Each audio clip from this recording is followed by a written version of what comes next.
What's up guys, LeopoldTheBrave here, and I'm sorry, but I thought Kung Fu Panda 4 was awesome! Unfortunately, most of the internet doesn't really feel the same way. And it's okay, you're allowed to like and dislike whatever you want. But I saw this movie getting so much hate before it even came out.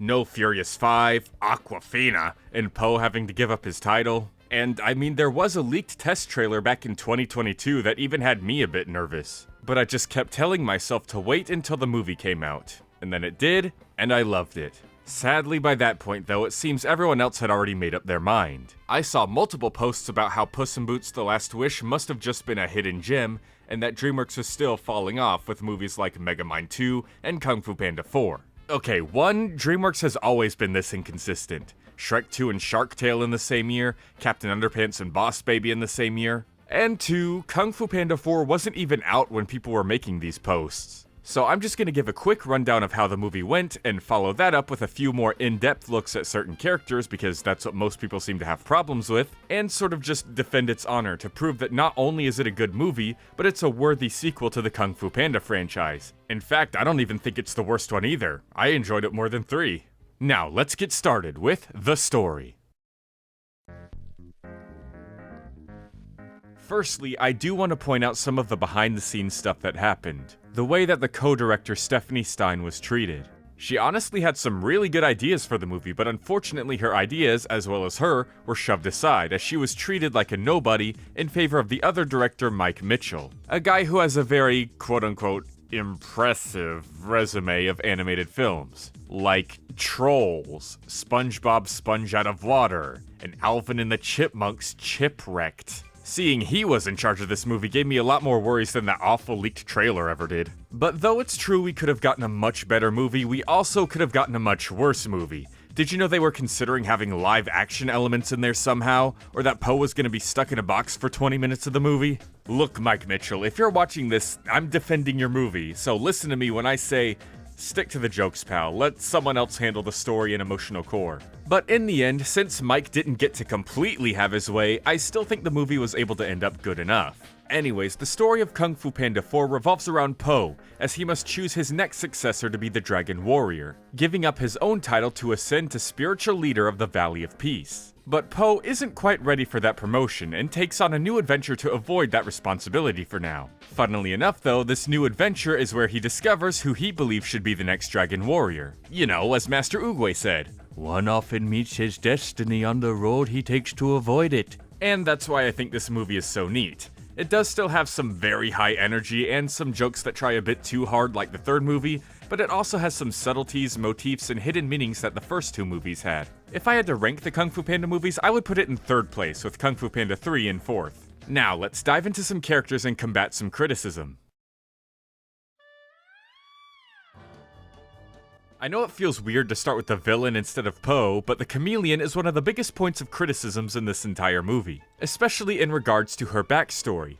Apparently, she wants to steal Kung Fu from all the masters because she never got to learn herself. Kung Fu schools and masters rejected her because she was too small. And I think this backstory confused a lot of people. They go, Mantis is right there and he's even smaller. How is she too small to do Kung Fu? And that's not the point. Of course she could still do Kung Fu, no matter her size. The problem is that masters and schools would reject her because of her size, so she was unable to learn. Not every master is going to be like Master Shifu and accept someone like Mantis. In fact, Shifu at first rejected Poe because he was too big, despite there already being a Master Rhino and another Master Bear. To criticize the chameleon's beginning is to criticize Poe's beginning. However, where they differ is how they reacted to their situations. Poe never gave up and worked hard to prove everyone's perceptions of him wrong. The chameleon, however, sort of acting as an anti-Poe, skipped the hard work and decided to go into sorcery so she could just steal the Kung Fu. I figured the movie's themes about learning to change yourself for the better would make that a bit obvious, but apparently not. Then there's the fact that she's a lower stakes villain, and yeah, I kind of agree with that. Tai Lung was a threat to a village, Lord Shen was a threat to an entire city and possibly all of China, Kai was a threat to all of China and possibly the world, and now going back to just a citywide threat feels a bit anticlimactic. She's basically Lord Shen minus the genocide that made him more intimidating. But when you remember that this is the start of a new trilogy and the beginning of ZHEN's journey as the next Dragon Warrior, it makes it a bit better.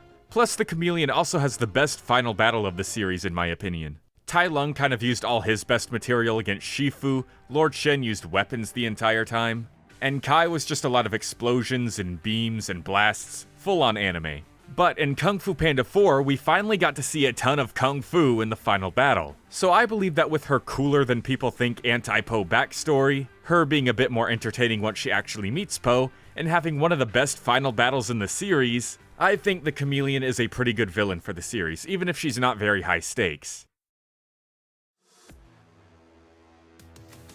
Now let's talk about the side characters. Tai Lung, Shen, Kai, Shifu, and the Furious Five. Let's start with the Furious Five, and I'm gonna be straight up, I was bummed too that they didn't do or say anything in this movie. But to be honest, what could they say or do? They've already been with Po for 3 entire movies straight, and they've already had their backstories, origins, and personal growths explored in specials, and Tigress, the one people want to see more of the most, is already fully developed. Some people say Po should have chosen Tigress or even Tai Lung to be the next Dragon Warrior, but those people just make me want to ask if they've even watched the movies to even think of something like that. But speaking of Tai Lung, he and Shifu are another point of criticism. The point being, Tai Lung and Shifu could have potentially had a huge reunion where they made amends, but we didn't get that. And this is gonna be a bit of a hot take, but Tai Lung doesn't really need a redemption arc. He's definitely the most deserving of all the Kung Fu Panda villains, but that doesn't automatically mean he should have one. I mean, the dude had 3 chances to redeem himself. When Shifu apologized and tried to make amends, Tai Lung rejected it. When he defeated Po and Po told him there was no secret ingredient and that he could be the Dragon Warrior,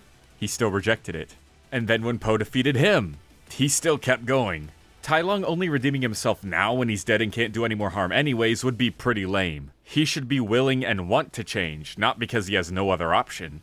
And as for Shifu, I kinda have the same opinion of him as I do the Furious Five when it comes to this movie. Yeah, it would have been super awesome to have him join Po on his journey, but he wouldn't really be doing much until the very end when he gets to talk to Tai Lung. And though it's sad Shifu and Tai Lung didn't get to reunite and reconnect, the chance isn't gone forever. There's still gonna be future movies. Eventually it's gonna be Shifu's time to go, and he'll meet up with Tai Lung again in the spirit realm. We could see something like that in Kung Fu Panda 5 or 6. And as for Shen and Kai, people are upset they didn't really have any lines or much screen time, and the fact that they bowed to Po in respect at the end. Kai bowing to Po isn't too unbelievable. I mean, Po proved his whole chi theory wrong and proved that there can be such thing as too much and that it will destroy him. His entire worldview for the past 500 years was shattered. What else could he do? And as for Shen, I'm just gonna be honest, I didn't see him bow. I watched the scene 1,000 times over, I zoomed in and enhanced as much as I could.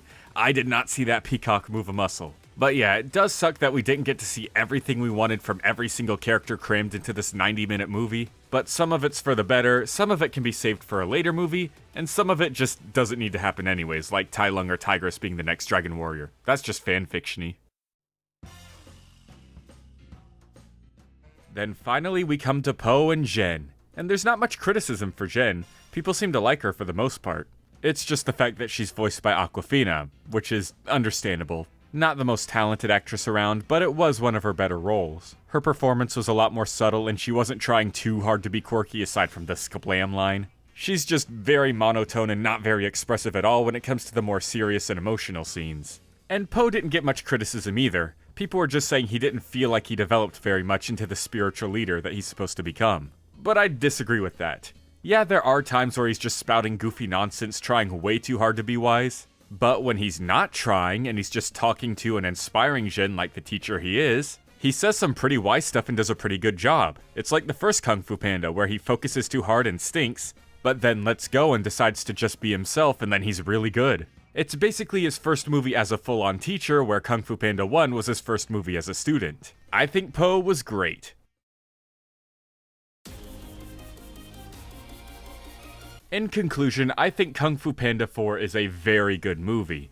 Not quite on the level of the first two, but definitely better than the third one. It does suck that we didn't get to see much of some of our favorite faces of the franchise, and the stakes may have been a bit lower this time around. But Po was amazing, as well as his new student ZHEN. The villain was a lot better than people give her credit for. The kung fu and action was top-notch here, way better than 3. The music was incredible as always, and the jokes were funnier this time around, even if not all of them hit, like our first fart joke of the series. And of course, the emotional core is still here and still wonderful. People were most likely looking for something that would make them cry like Kung Fu Panda 2 did, But Kung Fu Panda 1 didn't have any tearjerkers either, and it was just about as good. Sometimes I even see people argue whether the first or second is better. Yeah, we could have potentially got a much better movie out of Kung Fu Panda 4, but we also could have gotten a much worse one, and I think the middle ground is more than good enough. But check the movie out for yourself and form your own opinion. Don't listen to YouTube reviewers, including me and everything I just told you.